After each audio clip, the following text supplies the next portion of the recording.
ABP Ganga, खबर आपकी, जुबान आपकी।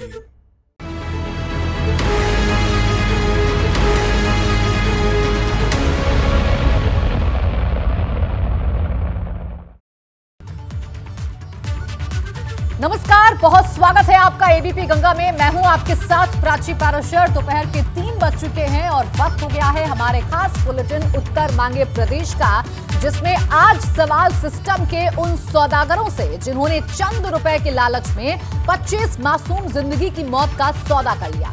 हम बात कर रहे हैं मुरादनगर के उन मुजरिमों की जिन्होंने लालच के पिलर पर शमशान की एक ऐसी छत बनाई जो 25 लोगों के लिए कब्र बन गई।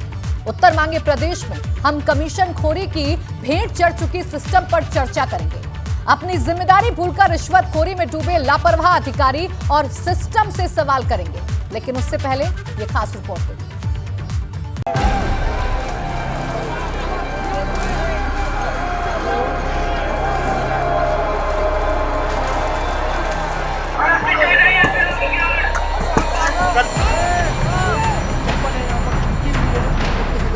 अधिकारियों और ठेकेदारों के करप्ट नेक्सस की वजह से गाजियाबाद में मौत बनकर गिरी छत में बेवक्त 25 लोगों को मौत की नींद सुला दी,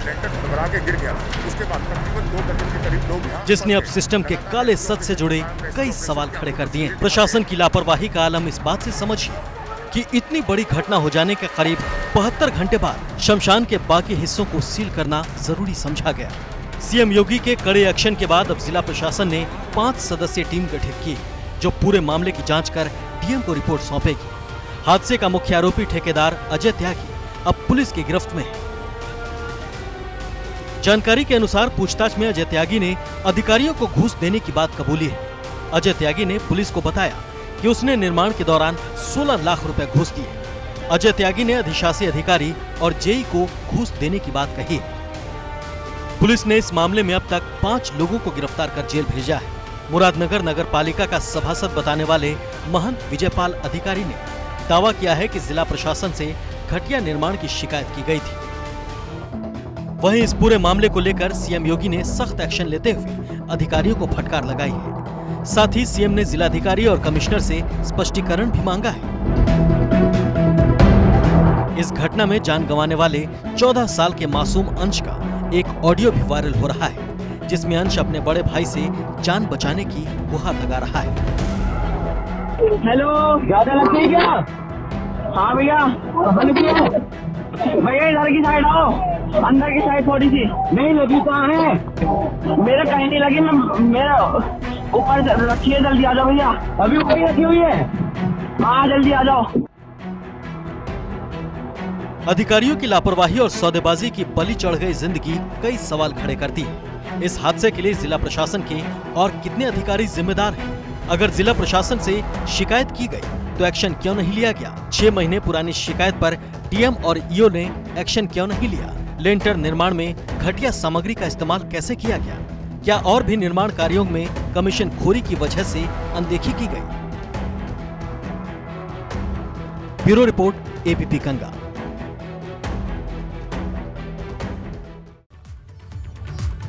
तो देखिए, तमाम सवाल खड़े हो रहे हैं और सवाल उठने लाजमी भी हैं, क्योंकि एक लापरवाही ने, एक भ्रष्टाचार ने 25 लोगों की जान ले ली। हमारे साथ खास मेहमान जुड़ गए, उनका रुख करेंगे, उनसे चर्चा करेंगे इस खास विषय पर। हरीश चंद्र श्रीवास्तव, प्रवक्ता बीजेपी हमारे साथ हैं। अनुराग भदौरिया, प्रवक्ता सपा हमारे साथ हैं।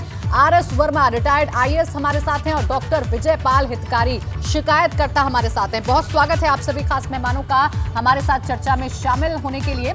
सबसे पहले मैं सियासत पर जाऊं, मैं पॉलिटिकल रिएक्शन इस पर लूं, उससे पहले जो शिकायतकर्ता हमारे साथ हैं उनका मैं रुख करूंगी। डॉक्टर विजयपाल हितकारी जी, आप मुझे समझाइए कि आपने क्या शिकायत की थी, और जब आपने शिकायत की थी तो क्या रिएक्शन आपको मिला था, क्या कुछ कहा गया था आपसे?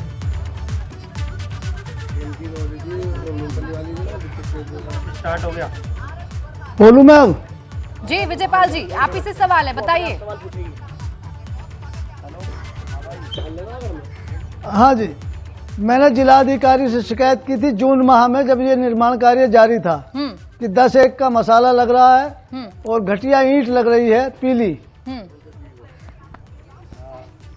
जी, प्रथम शिकायत मैंने जून के महीने में की थी जी, और दूसरी शिकायत मैंने जुलाई में उसका रिमाइंडर देते हुए की थी जी, ठीक परंतु है। उस पर कोई भी संज्ञान नहीं लिया गया हाँ। और जिसकी वजह से हादसा हुआ। हाँ, ठीक है, यानी आप साफ तौर पर कह रहे हैं कि आप पहले शिकायत कर चुके थे लेकिन कोई संज्ञान नहीं लिया गया और यही वजह है कि 25 लोगों की जान चली गई। अब हरीश चंद्र श्रीवास्तव जी, सवाल आपसे है कि जब सरकार सख्त है और सरकार एक्शन ले रही है, खुद मुख्यमंत्री योगी आदित्यनाथ जीरो टॉलरेंस की बात करते हैं, उसके बावजूद ये सब क्यों हो रहा है? शिकायत की जाती है 6 महीने पहले, शायद उस वक्त शिकायत को सुन लिया होता तो शायद आज 25 लोगों की जान ना जाती, है भयावह हादसा ना होता।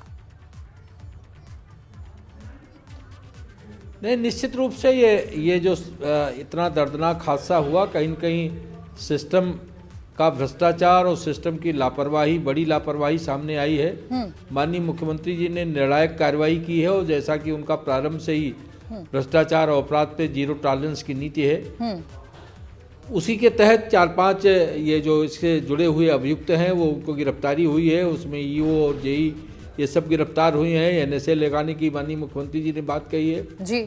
और जिलाधिकारी और जो कमिश्नर हैं उनको भी सारे विषय की जांच के लिए कहा था कि सारे मंडलायुक्त और जिलाधिकारी को माननीय मुख्यमंत्री जी ने इस संबंध में कड़े निर्देश दिए हैं। लेकिन जो अभी बात आई सामने कि जिलाधिकारी को इस संदर्भ में शिकायत की गई थी जी। और उस पर कोई कार्रवाई नहीं हुई, हाँ। ये जरूर बहुत गंभीर बात है कि डीएम से उन्होंने स्वतः मिलकर शिकायत की थी या कोई पत्र भेजा था या किस स्तर पे ये चूक हुई जिला प्रशासन से, ये अपने आप में एक बहुत महत्वपूर्ण बिंदु है और इन सारे बिंदुओं की जांच सरकार की तरफ से कड़े निर्देश हैं।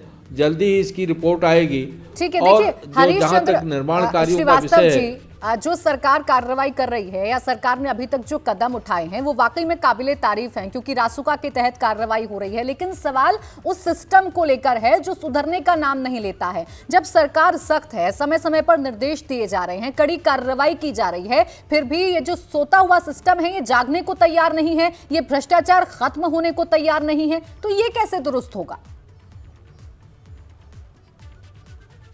नहीं, देखिए, इसके लिए हम सबको सोचना पड़ेगा।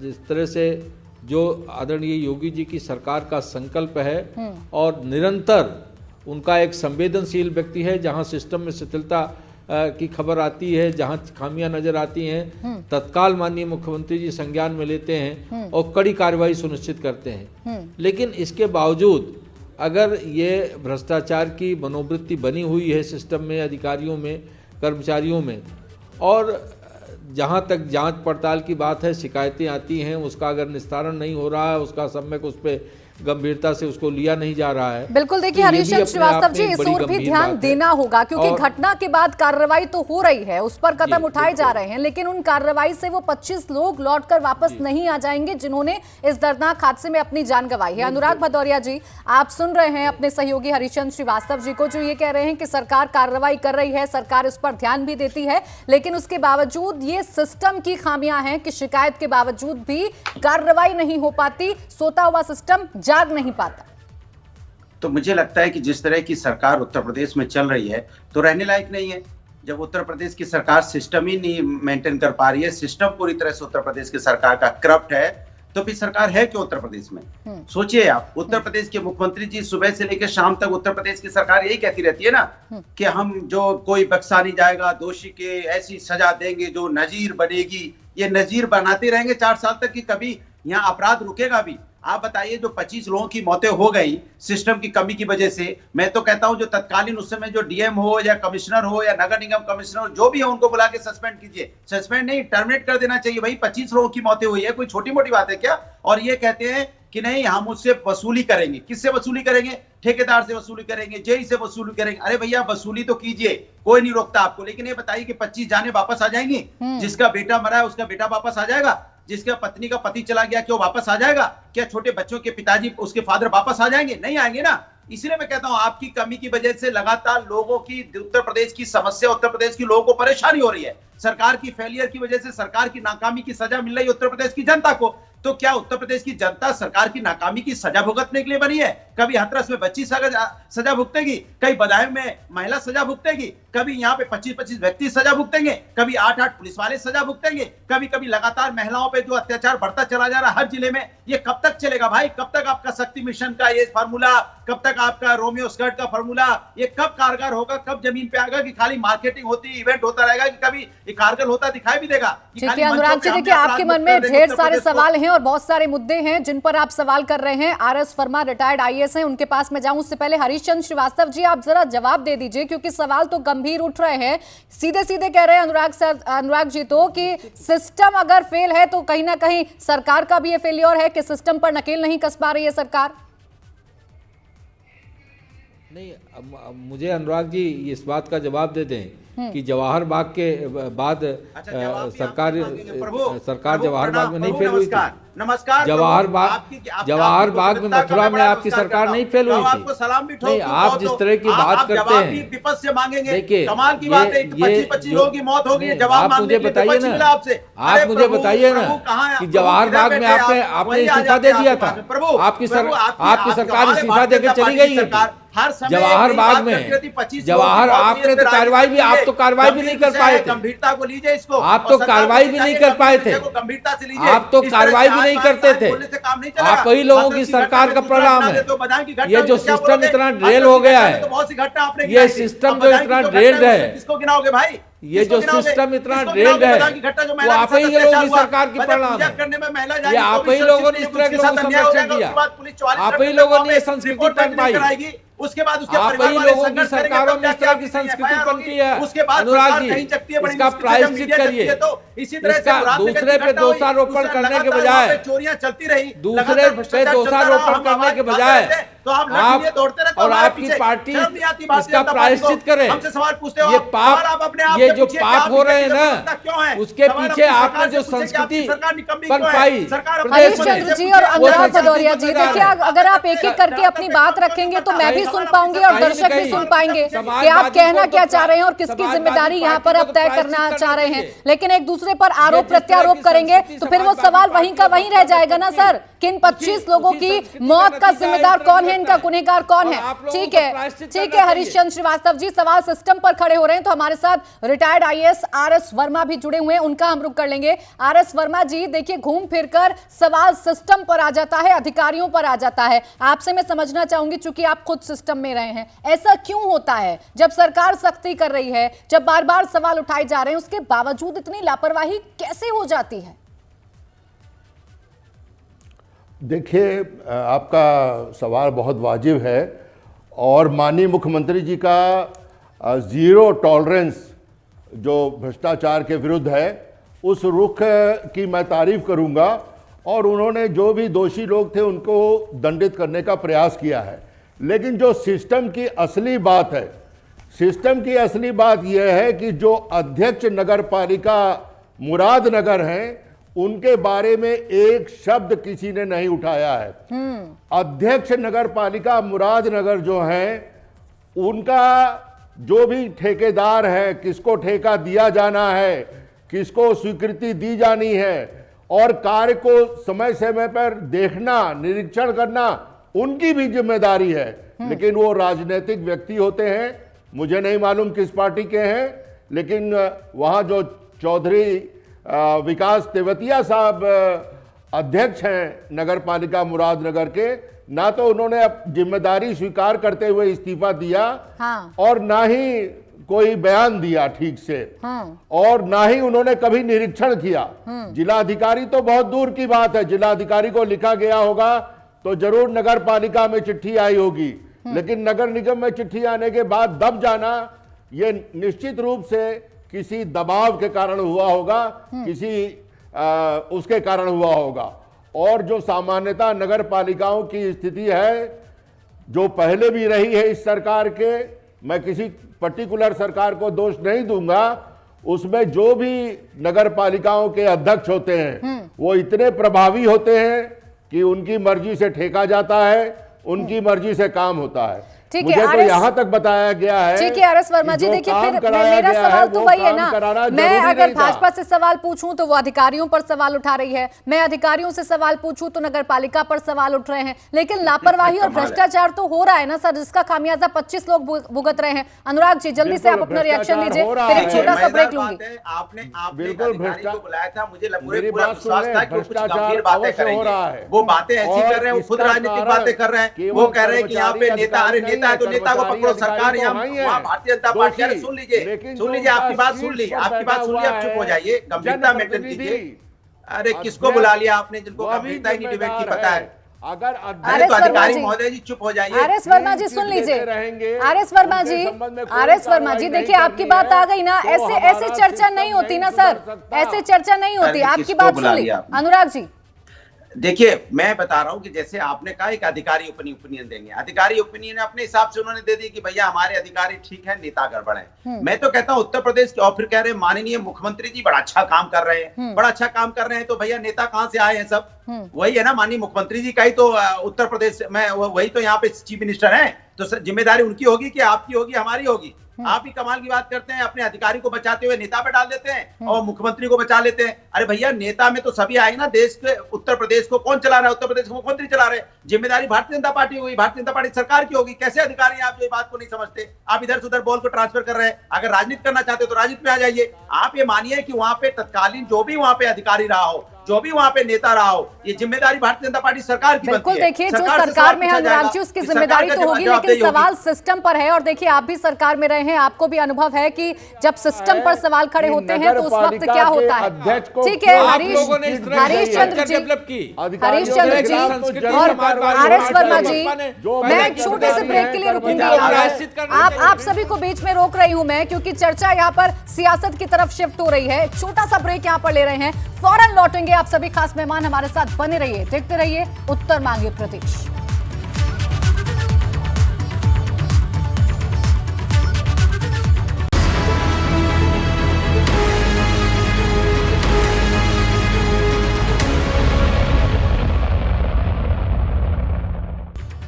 ब्रेक के बाद स्वागत है आपका। तो आज उत्तर यही मांग रहा है, प्रदेश के 25 लोगों की मौत के अभी और कितने गुनहगार हैं, और अगर सिस्टम को बार बार दुरुस्त किया जा रहा है तो उसके बावजूद भी ये सिस्टम क्यों नहीं सुधर पा रहा है। हमारे साथ तमाम खास मेहमान बने हुए हैं जो अपनी अपनी बात लगातार रख रहे हैं। उनका मैं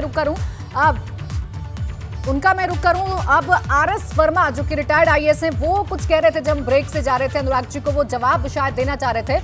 आरएस वर्मा जी जरा क्या कुछ कह रहे थे आप? चूंकि अनुराग भदौरिया जी तो साफ कह रहे हैं कि देखिए राजनीति से अलग हटके अपनी अपनी जिम्मेदारी तय करनी होगी, तो आप जरा इस बात का जवाब दीजिए जो वो सवाल खड़े कर रहे थे। मैं राजनीति से बिल्कुल अलग और बिल्कुल साफ जो सिस्टम में खामियाजा है उसको बताना चाहता हूं। देखिए जो अधिकारी, जेई, ईओ जो भी दोषी थे उनके खिलाफ जरूर कार्रवाई हो, एनएसए में कार्रवाई हो। माननीय मुख्यमंत्री जी ने बहुत कार्रवाई अच्छी करी है, मैं उसकी प्रशंसा करता हूं। हाँ। लेकिन चूक हमारी कहां हो रही है? चूक सिस्टम की हो रही है कि जो उसी नगर पालिका का अध्यक्ष है वो चूंकि एक जनप्रतिनिधि है, मुझे नहीं पार्टी का पता किस पार्टी का है, उसके खिलाफ उससे ना पूछताछ हो रही है और ना ही उसके बारे में एक शब्द किसी ने कंडेम करने का कहा है। उसको तो खुद ही इस्तीफा दे देना चाहिए था इन 25 लोगों की मृत्यु होने पर। चलिए ठीक है, इस सवाल का जवाब ले लेते हैं हरिशंकर श्रीवास्तव जी। देखिए आरएस वर्मा जी कह रहे हैं कि कार्रवाई बहुत अच्छी हो रही है, अधिकारी जो दोषी हैं आप उन पर कार्रवाई कीजिए, रासुका लगाइए, उनकी संपत्ति कुर्क कीजिए, लेकिन क्या नगर पालिका अध्यक्ष की कोई जिम्मेदारी नहीं बनती है? क्या उसके खिलाफ कोई कदम उठने जरूरी नहीं है? ये सवाल खड़े कर रहे हैं आरएस वर्मा जी। नहीं, बिल्कुल नैतिक रूप से नगर पालिका अध्यक्ष की भी जिम्मेदारी बनती है, मैं इस बात को स्वीकार करता हूं। मुझे ये नहीं जानकारी कि उनका प्रशासनिक कार्यों में कितना हस्तक्षेप है, एग्जीक्यूटिव का आर्डर्स में उनका कितना इन्वॉल्वमेंट रहता है, कितना नहीं, लेकिन अध्यक्ष के नाते पर्यवेक्षण तो उनकी जिम्मेदारी है, उसको उनको देखना चाहिए था और नैतिक रूप से ये जिम्मेदारी उनकी भी बनती है। अगर उनकी नगर पालिका के अंतर्गत इतना बड़ा हादसा हो गया, इतना बड़ा दर्दनाक हादसा हो गया, तो कहीं न कहीं नैतिक रूप से उनकी भी जिम्मेदारी बनती है, भले एग्जीक्यूटिव उनका कोई इन्वॉल्वमेंट ना हो। ठीक है, लेकिन हरीश चंद्र जी, जब सब जगह आप बता रहे हैं कि यहाँ पर हम कार्रवाई कर रहे हैं, इतनी सख्ती हम दिखा रहे हैं, लेकिन सवाल तो फिर वहीं का वहीं है। कल ही हमने रियलिटी चेक दिखाया था, हमने मुरादाबाद की तस्वीरें दिखाई थी, हमने वाराणसी की तस्वीरें दिखाई थी, जहां सरकारी दफ्तर तक जर्जर हो रहे हैं। कब कदम उठाए जाएंगे? क्या किसी हादसे का इंतजार हमेशा होता रहेगा, उसके बाद आनन फानन में कदम उठाए जाएंगे? नहीं, उसके लिए भी माननीय मुख्यमंत्री जी ने कल ही सारे डीएम और कमिश्नर को आदेश दिया है कि संयुक्त रूप से वो विद्यालयों का और अस्पताल और ऐसे जो सरकारी भवन हैं उनका निरीक्षण करें, जो जर्जर पाए जाते हैं उनका ध्वस्तीकरण की कार्रवाई हो, जो उसकी प्राविधान है उसके तहत।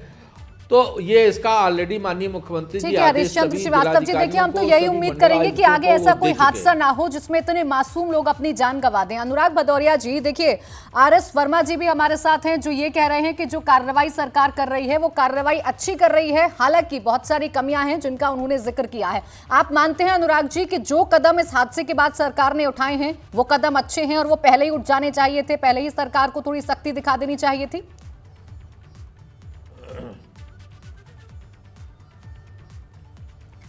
अनुराग जी के पास शायद हमारी आवाज नहीं पहुंच पा रही है। मैं एक बार फिर से हरीशचंद्र श्रीवास्तव जी का ही मैं रुख करूंगी। हरीशचंद्र श्रीवास्तव जी, देखिए मेरा तो सीधा सीधा सवाल सर इतना ही है कि ये जो सिस्टम है जिस पर हम बार बार सवाल खड़े कर रहे हैं, जिसकी कमी हम बता रहे हैं कि उसकी वजह से 25 लोगों की जान चली गई, ये कैसे दुरुस्त होगा? नहीं लगता आपको कि समय समय पर मॉनिटरिंग हो जानी चाहिए? क्योंकि जीरो टॉलरेंस की बात तो आपकी सरकार ही करती है, उसके बावजूद इतना बड़ा भ्रष्टाचार, 25 लोगों की जान चली गई। नहीं, निश्चित रूप से ये एक जो फेल्योर है, जांच समय समय पर, जैसा कि माननीय मुख्यमंत्री जी ने पहले से आदेश दे रखा है सभी कलेक्टर्स को कि जो 50 लाख से ऊपर के काम हो उनकी जांच उनके स्तर से होनी चाहिए। और अब तो उन्होंने नगर विकास को भी उन्होंने ऑर्डर किया है कि एक टास्क फोर्स बननी चाहिए, वो टास्क फोर्स इस तरह के सारे कार्यों की गुणवत्ता की जांच करे और मुख्यमंत्री जी को रिपोर्ट करे।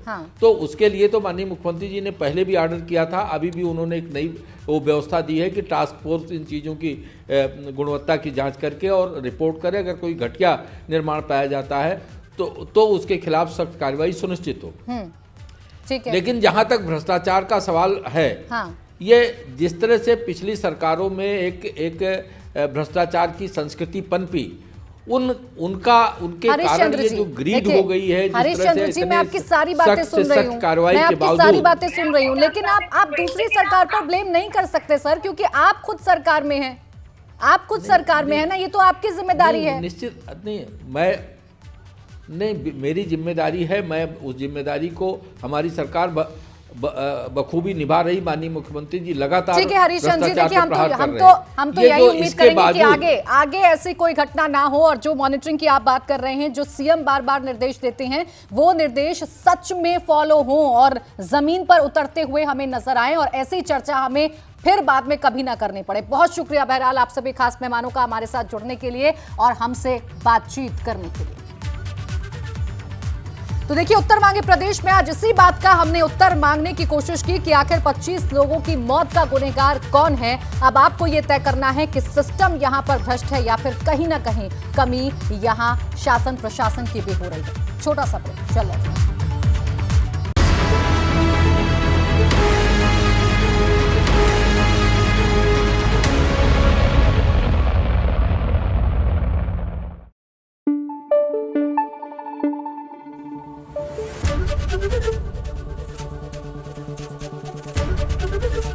एबीपी गंगा, खबर आपकी, जुबान आपकी।